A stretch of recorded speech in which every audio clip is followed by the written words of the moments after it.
नमस्कार दोस्तों, स्वागत है आपका आदि सर की क्लास में। दोस्तों, आज मैं बहुत महत्वपूर्ण एक संवेदनशील मुद्दे को लेकर आया हूं, जो मुद्दा 5 अगस्त 2019 में जब जम्मू कश्मीर में धारा 370 या अनुच्छेद 370 समाप्त हुआ था, तो तब से बहुत ज्यादा चर्चा का विषय बन गया था। या 1947 में जब जम्मू कश्मीर के राजा के द्वारा हस्ताक्षर किए गए थे जम्मू कश्मीर में भारत में विलय के लिए, तब से चर्चाओं पे बना हुआ था। तो आज बहुत महत्वपूर्ण एक संवेदनशील मुद्दा लेकर आया हूं, और आज मुद्दा इसलिए लेकर आया हूं क्योंकि बहुत सारे ऐसी याचिकाएं थी जब 370 समाप्त हुआ था। उसके बाद बहुत सारे जो लोग थे उसके विरोध में आने लगे थे, और बहुत सारी याचिकाएं जो थी वो सुप्रीम कोर्ट में पहुंच गई थी कि 370 को दोबारा से लागू किया जाए। और उन्हीं याचिकाओं को आधार बनाकर हाल ही में सुप्रीम कोर्ट में उसकी सुनवाई चल रही है। सुप्रीम कोर्ट में 5 जज हैं जो उसकी सुनवाई कर रहे हैं, और ये सुनवाई ये जो सुनवाई हो रही है, ये जो कालांतर में जो इस पर निर्णय आने वाला है, ये भारत के राजनीतिक परिदृश्य से या भारत में संघीय व्यवस्था के परिदृश्य से या भारतीयों के परिदृश्य से बहुत ज्यादा महत्वपूर्ण बनने वाला है, बहुत ज्यादा संवेदनशील बनने वाला है। तो दोस्तों चलते हैं, मामला क्या है पहले मामला को समझते हैं। दोस्तों, मामला यह है कि अभी हाल ही में सुप्रीम कोर्ट में उन याचिकाओं पर सुनवाई चल रही है जो कि अनुच्छेद 370 को दोबारा से लागू करने के लिए सुप्रीम कोर्ट में याचिकाएं डाली गई हैं। इन याचिकाओं में एक 5 जजों की संवैधानिक पीठ बनाई गई है। 5 जजों की उन याचिकाओं की सुनवाई के लिए 5 जजों की एक संवैधानिक पीठ बनाई गई है, और जिस पीठ के अध्यक्ष जो हैं वर्तमान में जो हमारे मुख्य न्यायाधीश हैं डीवीआई चंद्रचूड़ जो वर्तमान में मुख्य न्यायाधीश हैं, वो उनकी अध्यक्षता कर रहे हैं। दोस्तों, जो संवैधानिक पीठ होता है, संवैधानिक पीठ का मतलब होता है जब भी संविधान के किसी मुद्दे पर या संविधान में किसी अनुच्छेद में जो संविधान में उल्लेखित हो, उस पर अगर कोई फैसला या अगर कोई सुनवाई हो रही है, संविधान के किसी विषय पर अगर सुनवाई हो रही है, तो जो पैनल बनाया जाता है जजों का, उस पैनल को संवैधानिक पीठ कहते हैं। अब संवैधानिक पीठ ने कुछ अपनी राय रखी है जो चर्चाओं का विषय बना हुआ है। पहली राय जो है, अभी सुप्रीम कोर्ट के चीफ जज के द्वारा कहा गया कि जम्मू कश्मीर का विलय, जो जम्मू कश्मीर का भारत में विलय हुआ था, वह भारत का एक आंतरिक हिस्सा है। जम्मू कश्मीर भारत का एक आंतरिक हिस्सा है, मतलब कि एक अभिन्न अंग है, अखंड भारत का हिस्सा है, जो भारत से अलग नहीं हो सकता। अगर भारत से अलग होगा तो उसका कोई अस्तित्व नहीं होगा, और बिना भारत की अनुमति के भारत से अलग नहीं हो सकता। ये पहली लाइन में चीफ जज के द्वारा कहा गया। दूसरी लाइन में चीफ जज के द्वारा कहा गया कि अनुच्छेद 370 जिसको लागू करने के लिए याचिकाएं आई हैं, वह एक लचीला है, बहुत फ्लेक्सिबल है, और लचीला होने के कारण भारत में संविधान में इसे लागू भी किया जा सकता है और समाप्त भी किया जा सकता है, और वो संशोधन के द्वारा किया जा सकता है। लागू भी हो सकता है और समाप्त भी हो सकता है। ये दूसरी लाइन जो है, ये बहुत बड़ी लाइन है संघीय भारत के लिए, अखंड भारत के लिए, अखंड भारतीय व्यवस्था के लिए ये बड़ी लाइन थी। जो तीसरी लाइन है जो हमारे चीफ जज के द्वारा कहा गया है, वो बहुत अहम लाइन है। कहा गया कि आर्टिकल 35A, अनुच्छेद 35A, जो 1 मई 1954 को लागू किया गया था जम्मू कश्मीर के लिए, उसे समाप्त करना, 35A को समाप्त करना जम्मू कश्मीर के नागरिकों के मूल अधिकारों को समाप्त करने वाली बात है। जो 35A भी समाप्त हो गया है, वह वहां के मूल अधिकार, वहां के नागरिकों को जो मूल अधिकार दिए गए हैं, उन्हें समाप्त करने वाली बात है। और ये बहुत बड़ी बात थी। समाप्त करने वाली बात का मतलब होता है, जो 35A एक विशेष प्रावधान देता था जम्मू कश्मीर के लिए कि वहां पर कोई भी नागरिक किसी दूसरे राज्य के या दूसरे व्यक्ति को वहां की जमीन नहीं बेच सकता, ना वहां हम कोई जमीन खरीद सकते हैं। दूसरा, वहां पर स्थायी निवास, परमानेंट जो है अस्थायी निवास उसी का बनेगा जो वहां का नागरिक होता है। तो एक बड़ा बहस है, आगे चलकर मैं आपको समझाऊंगा कि 35 में बहुत ज्यादा इंटरेस्टिंग है। आपने सुना होगा कि जब जम्मू कश्मीर से धारा 370 खत्म हुआ था, आर्टिकल 370 खत्म हुई थी, तो बड़ी बहस हो रही थी। आपने कहीं दादा से, ताऊ से, चाचा से सुना होगा कि भैया मैं तो जमीन अब ले सकता हूं जम्मू कश्मीर में। तो वही 35A है जिसपे मैं आगे चर्चा करने वाला हूं। अब समझते हैं 370 का इतिहास। 370 कैसे आया और 370 समाप्त होने के बाद आज कैसे हालात हैं जम्मू कश्मीर में, क्या परिवर्तन हो गया है आज और पहले क्या था, बहुत बारीकी से समझने का प्रयास करते हैं। दोस्तों बहुत इंटरेस्टिंग सब्जेक्ट है और ये आने वाले समय में बहुत बड़ा राजनीतिक मुद्दा बनने वाला है। चलते हैं आगे। तो दोस्तों अब समझते हैं कि अनुच्छेद 370 कैसे आया या जम्मू कश्मीर का इतिहास क्या था। तो दोस्तों हुआ यह था कि जब हमारा देश आजाद हो रहा था उस समय हमारे देश में अनेक देसी रियासतें थी। देसी रियासत का मतलब होता है प्रिंसली स्टेट, जहां राजा महाराजा होते थे। तो जब देश आजाद हुआ था तो उस समय देसी रियासतों को कहा गया था कि आप ये तो भारत में शामिल हो सकते हैं, आप ये तो पाकिस्तान में शामिल हो सकते हैं, या आप एक स्वतंत्र रूप से रह सकते हैं। अब जब भारत आजाद हो रहा था तो जम्मू कश्मीर भी एक देसी रियासत थी जिसके राजा थे हरि सिंह। हरि सिंह हिंदू धर्म से संबंधित थे। अब हरि सिंह ने निर्णय लिया कि ना हम भारत में जाना चाहते हैं, ना हम पाकिस्तान में जाना चाहते हैं, हम स्वतंत्र रूप से रहना चाहते हैं। जब हरि सिंह ने निर्णय लिया तो भारत सरकार ने इस निर्णय को स्वीकार किया। भारत ने इसे स्वीकार किया, लेकिन जो हमारे बगल में जो हमारा एक दुश्मन है वो देख रहा था इस सिचुएशन को और उसने इसे अस्वीकार करते हुए जम्मू कश्मीर पर आक्रमण कर दिया और वहां पर सेना भेज दी। अब जब जम्मू कश्मीर पर आक्रमण कर दिया, सेना भेज दी, तो वहां के जो हरि सिंह थे राजा, उन्हें एक डर लगने लगा कि वहां पर जो सेना थी वो वहां के लोगों को मार रही थी, वहां पे लूटपाट कर रही थी और उन्हें अपना भी डर था। इसलिए वो चले गए भारत के प्रधानमंत्री नेहरू जी के पास मदद मांगने के लिए। जब वो नेहरू जी के पास मदद मांगने के लिए जाते हैं तो नेहरू जी कहते हैं कि हम किस आधार पर आपकी मदद करें, क्योंकि न तो आप हमारा हिस्सा हो, ना आप हमारे यहां शामिल होने के लिए आए। तो फिर क्या होता है, फिर नेहरू कहते हैं कि हम आपकी मदद तभी करेंगे जब आप भारत में शामिल होंगे। तो उसी समय क्या होता है कि उस समय कोई चारा नहीं था, उसके पास भी चारा नहीं था। तो हरि सिंह कहते हैं कि ठीक है मैं भारत में शामिल हो जाऊंगा, लेकिन कुछ कंडीशन होगी जो मैं भारत में शामिल होने के लिए आप हमें कुछ रियायतें देंगे, हमें आप कुछ छूट देंगे, तब जाकर हम भारत में शामिल होंगे। अब उस समय प्रधानमंत्री के पास एक ऐसी परिस्थिति बन गई थी कि अगर उनकी बात नहीं मानते हैं तो ये पाकिस्तान में चला जाएगा। इसलिए उनकी कुछ बातें मान ली गई थी और फिर भारत में जम्मू कश्मीर का क्या हो गया था, शामिल कर दिया गया था। और 26 अक्टूबर 1947 को विलय पत्र पर हरि सिंह ने साइन करे थे और हमारी सेना ने फिर पूरी तरह से खदेड़ करके बहुत बुरी तरह से पेला था पाकिस्तानियों को और यहां से बाहर फेंक दिया था।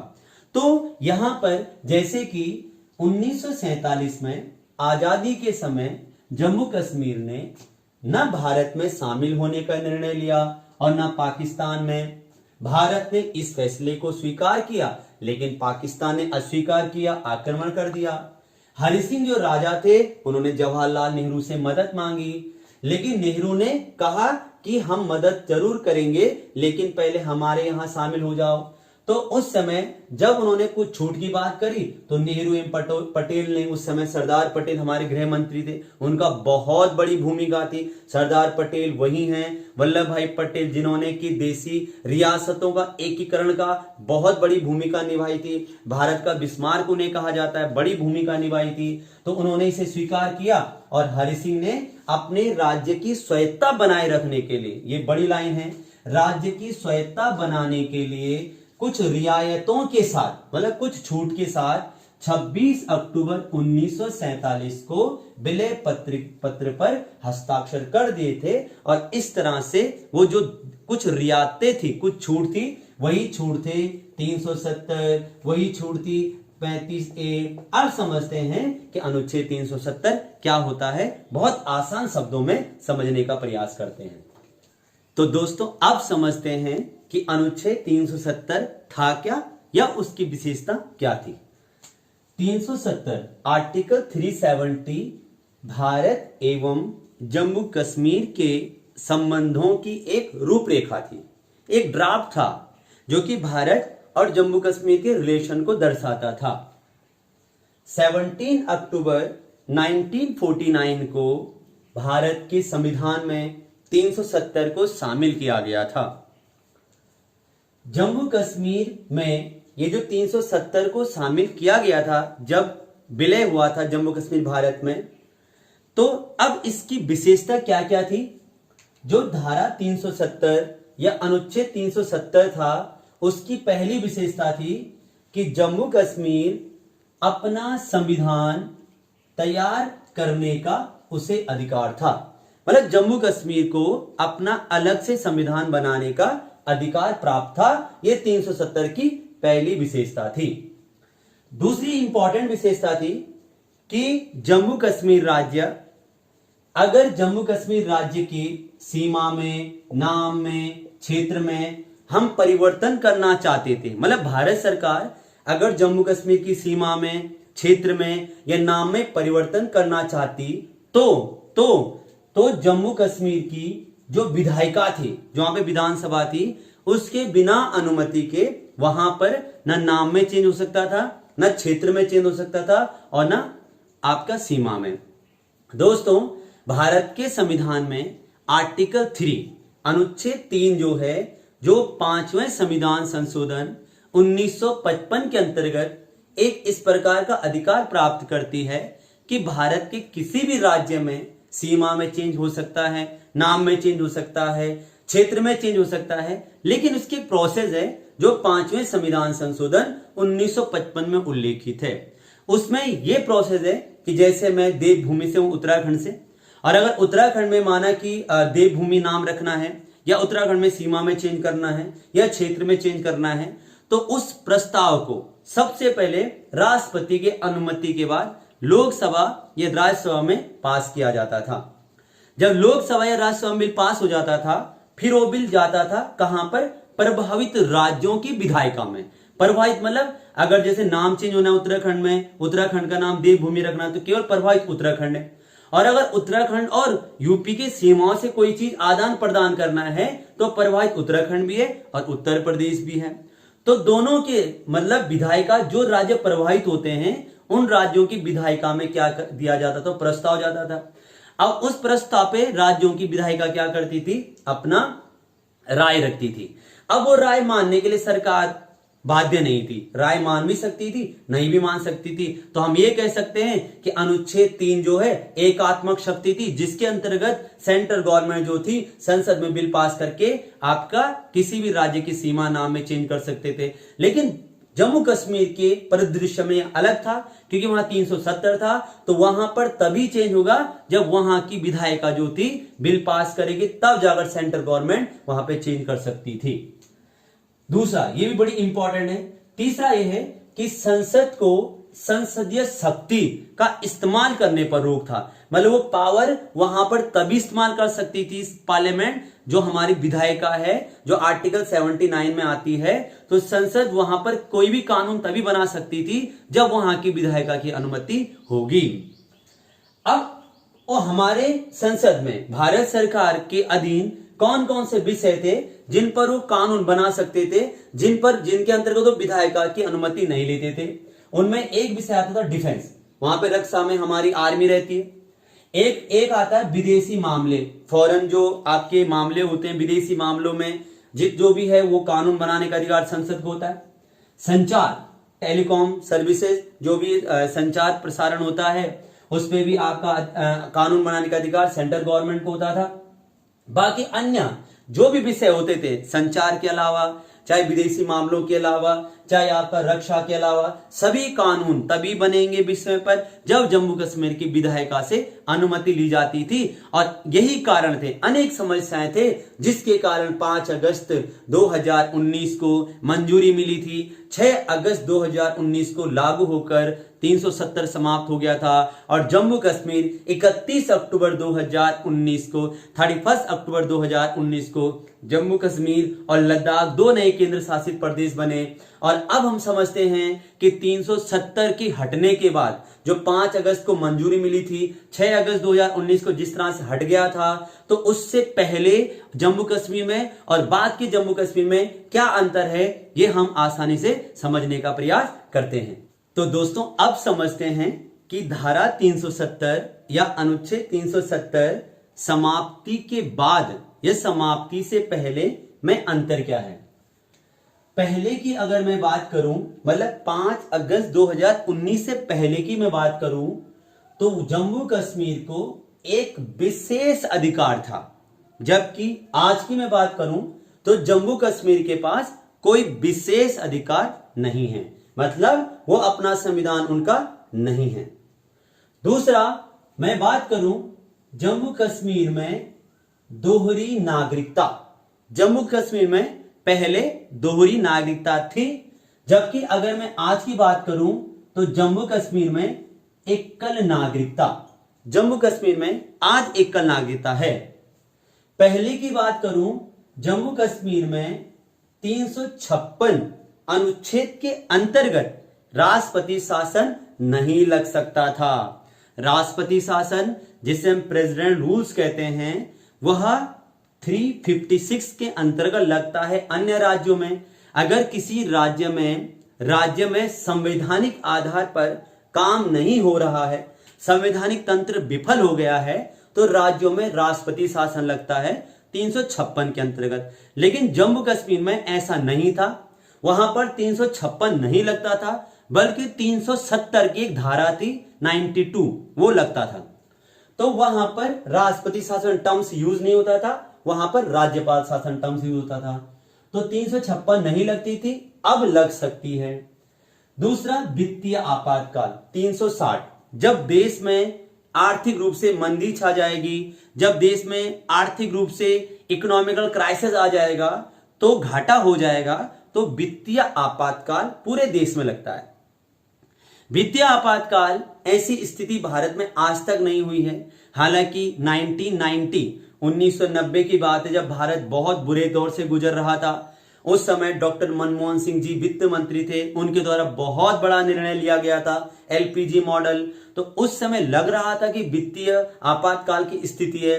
जैसे 2008-9 में पूरी दुनिया में स्पेनिश फ्लू, अनेक बीमारियों के कारण मंदी छा गई थी। उस समय भी लग रहा था कि भारत में वित्तीय आपातकाल लगने के आसार है। तो स्थिति बड़ी भयानक थी, लेकिन उस समय प्रधानमंत्री डॉक्टर मनमोहन सिंह थे। उनकी बहुत बड़ी उपलब्धि रही कि देश को पता ही नहीं चला कि विश्व में वित्तीय आपातकाल चल रहा है। तो यहां पर क्या था, 360 के अंतर्गत वित्तीय आपातकाल नहीं लग सकता था, जबकि यहां पर वित्तीय आपातकाल 360 के अंतर्गत लागू अब हो सकता है, पहले नहीं हो सकता था। इसका अपना अलग झंडा होता था, पहले जम्मू कश्मीर का अलग झंडा होता था, और आज हमारा तिरंगा झंडा ऊंचा जो है वो जम्मू कश्मीर में लहर रहा है। तीसरा, अल्पसंख्यकों के लिए आरक्षण की व्यवस्था नहीं थी। अल्पसंख्यक मतलब होता है जो माइनॉरिटीज हैं, जो माइनॉरिटीज होते हैं जिनके लिए विशेष अधिकार है, हमारे मूल अधिकारों में भी उल्लेखित है। तो आपका जम्मू कश्मीर में पहले अल्पसंख्यकों को अधिकार नहीं थे, लेकिन अब अधिकार है, आरक्षण में है। अगला क्या है, राइट टू इंफॉर्मेशन। पहले जम्मू कश्मीर में सूचना का अधिकार नहीं लगा सकते थे, आरटीआई नहीं लगा सकते थे। 2005 अधिनियम के अंतर्गत भारत में आरटीआई आया था, सूचना का अधिकार आया था। सबसे पहले स्वीडन था जो सूचना के अधिकार को लेकर आया था, भारत 2005 में लेकर आया था। जम्मू कश्मीर में लागू नहीं था, लेकिन अब क्या है, वह लागू है। तीसरा, विधानसभा का कार्यकाल। जम्मू कश्मीर में विधानसभा का कार्यकाल पहले था 6 वर्ष, अब है 5 वर्ष। तो लास्ट जो है वो है 35A। पहले अनुच्छेद 35A लागू हुआ था, अब वहां पर नहीं है। जिस पर बहस हो रही है, जिस पर अभी सुनवाई चल रही है। दोस्तों 35A के अंतर्गत क्या था, मैं पहले भी आपको समझा चुका हूं। 35A के अंतर्गत ये था कि जम्मू कश्मीर में कोई बाहरी राज्य का व्यक्ति न जमीन खरीद सकता है, न वहां पर निवास कर सकता है, न वहां की उसे नागरिकता मिल सकती है। जम्मू कश्मीर को अपना एक अलग वहां पर जो व्यक्ति रहते हैं केवल उन्हीं का अस्थायी निवास बनेगा, बाहरी व्यक्ति का अस्थायी निवास नहीं बन सकता था। वहां पर जमीन नहीं ले सकते थे, वहां पर दोहरी नागरिकता थी। वहीं पर और सबसे बड़ी बात है कि अगर वहां की कोई लड़की कहीं बाहरी राज्य के लड़के से शादी कर देती थी तो उस लड़की के सभी अधिकार समाप्त हो जाते थे। तो उसी के कारण, क्योंकि आर्टिकल 15 का उल्लंघन होता था, अनुच्छेद 15 का वहां पर सीधा सीधा उल्लंघन होता था, जिसमें लिखा गया था कि धर्म, जाति, लिंग के आधार पर भेदभाव नहीं होगा, और सीधा क्रॉस कर रही थी ये वाली लाइन। इसलिए जब धारा अनुच्छेद 370 समाप्त हुआ तो 35A उसी के साथ समाप्त कर दिया गया। और इस तरह से जम्मू कश्मीर में 31 अक्टूबर 2019 की जो सुबह आई वह केंद्र शासित प्रदेश के रूप में आई, जबकि 5 अगस्त 2019 के बाद जो 6 अगस्त की सुबह आई, वह 6 अगस्त की सुबह जो हुई थी वह एक धारा 370 के विरोध में हुई थी, बिना हुई थी। और इस तरह से आज हमने समझा कि क्या मामला है 370 में। अब जो पैनल बैठा है, जो संवैधानिक पीठ बैठी है, वो क्या निर्णय लेती है, पूरा भारत की नजरें उस पर हैं। और हम भी देखते हैं कि आखिरकार सुनवाई में किस तरह से निर्णय लिया जाता है। तो आज था एक ज्वलंत मुद्दा, अहम मुद्दा, जम्मू कश्मीर धारा 370 धारा है जो जम्मू कश्मीर में लाई गई है। किस तरह से 26 जनवरी 1957 को जम्मू कश्मीर का एक अलग संविधान बना था, और किस तरह से 370 की पहले की स्थिति और अब की स्थिति बिना 370 की क्या है। तो दोस्तों ऐसे बने रहें। उम्मीद करता हूं कि आपको बहुत अच्छा लगा होगा, आपको इंटरेस्ट आया होगा, और ऐसी बड़े अहम मुद्दों पर चर्चा करेंगे, जुड़े रहेंगे। और दोस्तों जब सोचा है कुछ करके जाना है इस दुनिया से, कुछ कर गुजरना है, तो बस जब सोच लिया है तो कुछ करना ही करना है। और अब एक ऐसा करना है कि दुनिया देखते रह जाएगी, वह हमारे जो हमारी काबिलियत पे शक करते हैं, जिन्हें लगता है कि हमारे टैलेंट में कमी है, उन्हें भी पता चल जाएगा कि हम दुनिया की सबसे बड़ी महाशक्ति हैं। तो दोस्तों बने रहें, अच्छे से यूं ही जुड़े रहें आदि सर की क्लास में, और कमेंट जरूर करें आपको कैसी क्लास लगी, समझ में आया नहीं आया, जरूर आप कमेंट कीजिएगा। और अगर आपको पसंद आया हो तो लाइक कीजिएगा, सब्सक्राइब कीजिएगा, बने रहेगा आदि सर की क्लास में। अब हमारी संवैधानिक पीठ क्या निर्णय लेती है उस पर बस हमारी भी नजरें हैं, क्योंकि पूरे भारत की नजरें हैं। संघीय व्यवस्था पे उसका असर पड़ेगा, भारत पर उसका असर पड़ेगा, राजनीतिक गतिविधियां चालू हो जाएंगी। अब देखते हैं। तो आपका बहुत बहुत धन्यवाद। जय भारत, जय उत्तराखंड, जय देवभूमि। बहुत बहुत धन्यवाद। जय हिंद।